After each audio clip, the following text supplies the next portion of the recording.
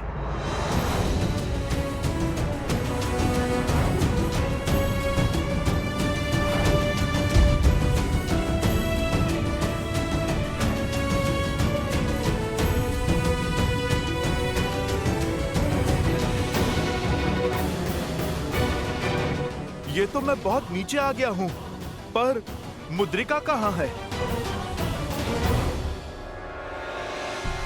मैंने वो सभी कार्य पूर्ण कर लिए सीते जिसके लिए ये अवतार हुआ, और नियति का सत्य है कि उद्देश्य से पूर्व और उसके पूर्ण होने के पश्चात उस स्थान पर रहने की कोई आवश्यकता नहीं है। इसलिए यह आवश्यक है सीते कि मेरे वैकुंठ लौटने का समय निश्चित किया जा सके।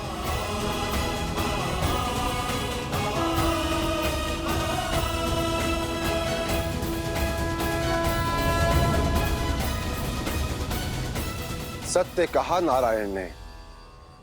नारायण के लौटने के लिए वैकुंठ में पुनः शुभ आगमन के लिए दिशा दिवस नक्षत्र मुहूर्त श्रेष्ठ है, वो 3 दिन बाद का है। आज से 3 दिवस के पश्चात आप अयोध्या में प्रवेश करेंगे यमदेव, और नारायण श्री राम अवतार पूर्ण करके वैकुंठ लौटेंगे। योजना तो अच्छी है ब्रह्मदेव, परंतु यदि हनुमान 3 दिन से पहले पाताल लोक से श्री राम की मुद्रिका लेके अयोध्या पहुंच गए तो हर मंगल मुहूर्त अमंगल हो सकता है। कहीं यमदेव को लेने के देने ना पड़ जाएं। श्री राम ने हनुमान को पाताल लोक में भटकने के लिए नहीं भेजा है सूर्यदेव, बल्कि सत्य को समझाने के लिए भेजा है। कदाचित जब हनुमान पाताल से लौटे उन्हें इस यात्रा का मंतव्य समझ आ जाएगा। किंतु हनुमान तो हनुमान ठहरे, यदि नहीं समझे तो, कहीं समय से पहले आ गए तो? उसकी चिंता मत कीजिए सूर्यदेव, इस यात्रा की सारी व्यवस्थाएं की जा चुकी है, क्योंकि हनुमान को पुनः लौटने और किसी भी प्रकार की बाधा उत्पन्न करने से रोकेंगी।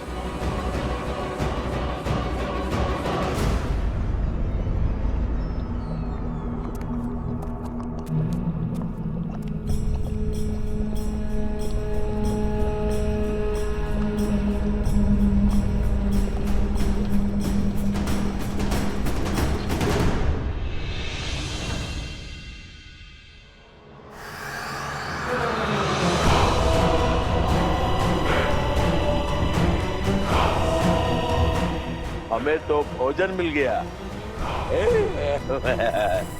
आओ मिलकर खाते हैं।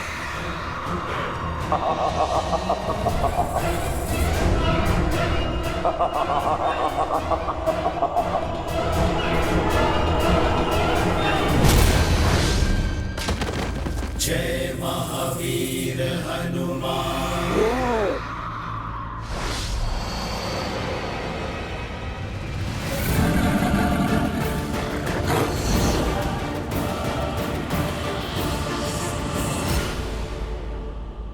जय सिया राम।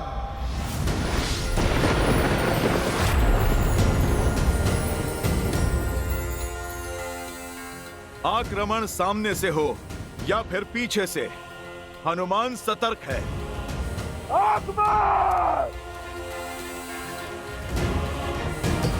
बजरंग बली हनुमान, जय जय महाबली हनुमान।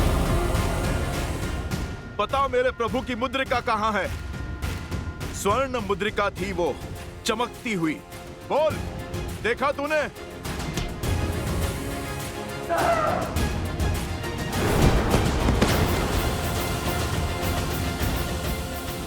जब मार से डरते हो तो फिर प्रहार क्यों करते हो मूर्ख?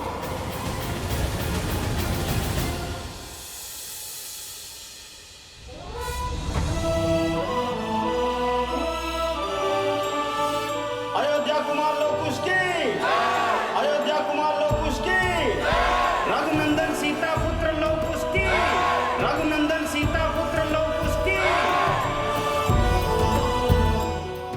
अनुभव किया कोई? सबके मुख पर एक मुस्कान है, किंतु आंखों में विचित्र सी हताशा भी। मुझे तो नहीं दिखता, बस उत्सुक हूँ शीघ्र पिताश्री से मिलने के लिए। अंततः कुछ समय मिलेगा उनके साथ बिताने को। उनके साथ बैठकर ढेर सारा राजभोग खाऊंगा दादी श्री के हाथ से। कुश,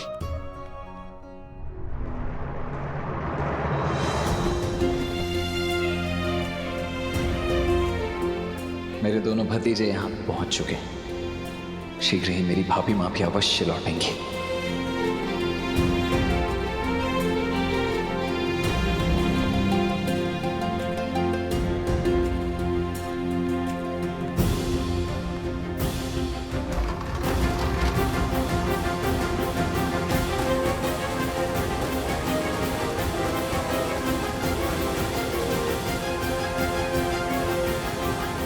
भैया, भैया,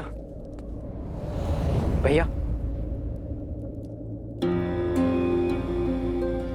लव कुश भारत भ्रमण करके लौट आए हैं, आपसे मिलना चाहते हैं। बड़ी लंबी यात्रा करके आए हैं मेरे पुत्र, उनसे कहो पहले थोड़ा विश्राम करने। मैं उनसे बाद में मिलूंगा भरत।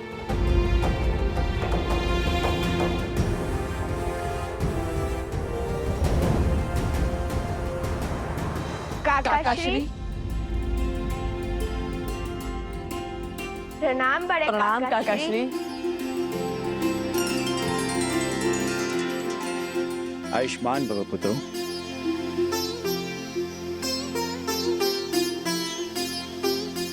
और पिताश्री? भैया शीघ्र तुम दोनों से मिलेंगे। लंबी यात्रा करके आए हो, थोड़ा विश्राम कर लो, अपनी थकान मिटा लो। मैंने तुम दोनों के लिए स्वादिष्ट व्यंजनों की व्यवस्था करवाई है।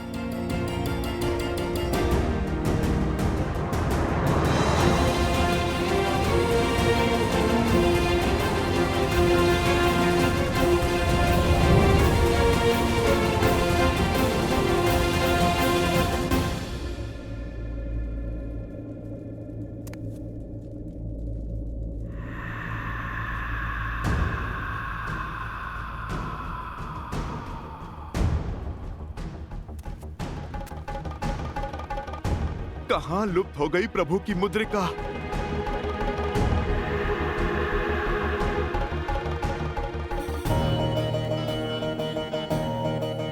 ये वीणा की ध्वनि?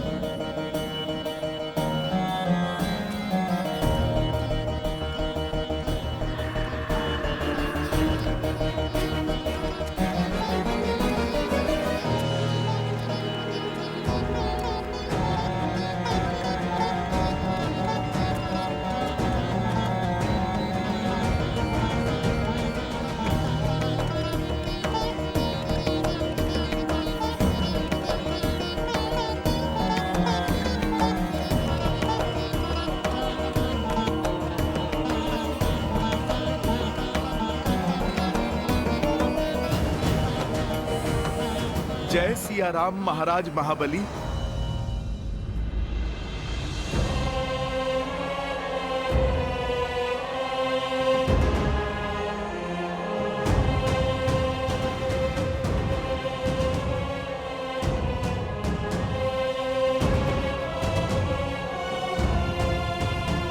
बहुत सुना था आपके विलक्षण वीणा वादन के बारे में।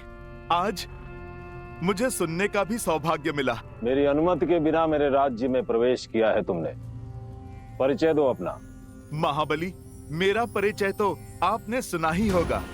धर्म के स्थापक प्रभु श्री राम का सेवक, उनका दास हनुमान हूं मैं।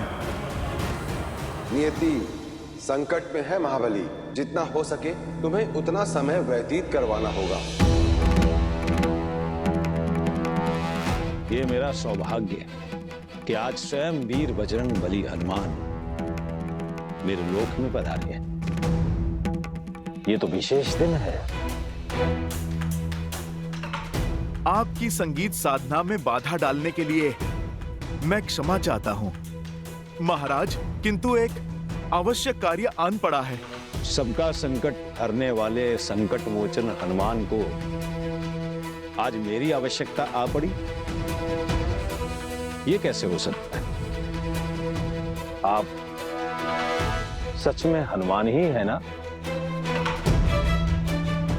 कभी कभी सूर्य के आकाश में प्रज्वलित होते हुए भी धरती पर अंधेरा छा जाता है जब राहु उन पर ग्रहण लगाता है। बस आप समझ लीजिए, मैं भी उसी भांति एक दुविधा में फंसा हूँ।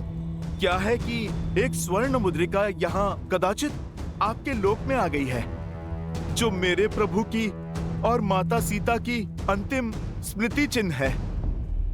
आप कृपा करके उसे ढूंढने में मेरी सहायता कर दीजिए। आदेश करे ब्रह्मदेव। नियति संकट में है महाबली, जिसके हल में तुम्हारी सहायता चाहिए। शीघ्र ही हनुमान कुछ ढूंढते हुए तुम्हारे लोग आएंगे। जितना हो सके तुम्हें उतना समय व्यतीत करवाना होगा, क्योंकि समय ही एक ऐसा तत्व है जो कठिन से कठिन परीक्षा ले सकता है। तुम्हें हनुमान को पाताल लोक में उलझाए रखना होगा, और हाँ, इस प्रकार कि उन्हें तनिक भी संदेह ना हो। महाबली, आप कहाँ खो गए? आप कुछ बताइए ना, क्या आप जानते हैं उस मुद्रिका के विषय में? युग भर पहले एक भूल हुई थी मुझसे। एक अपात्र को सहायता का वचन दिया था मैंने, और बदले में उसने मुझसे तीनों लोग छीन लिए। अर्थात आप मेरी सहायता नहीं करेंगे? सहायता अवश्य करूंगा, किंतु उससे पहले तुम्हें यह सिद्ध करना होगा कि तुम पात्र हो।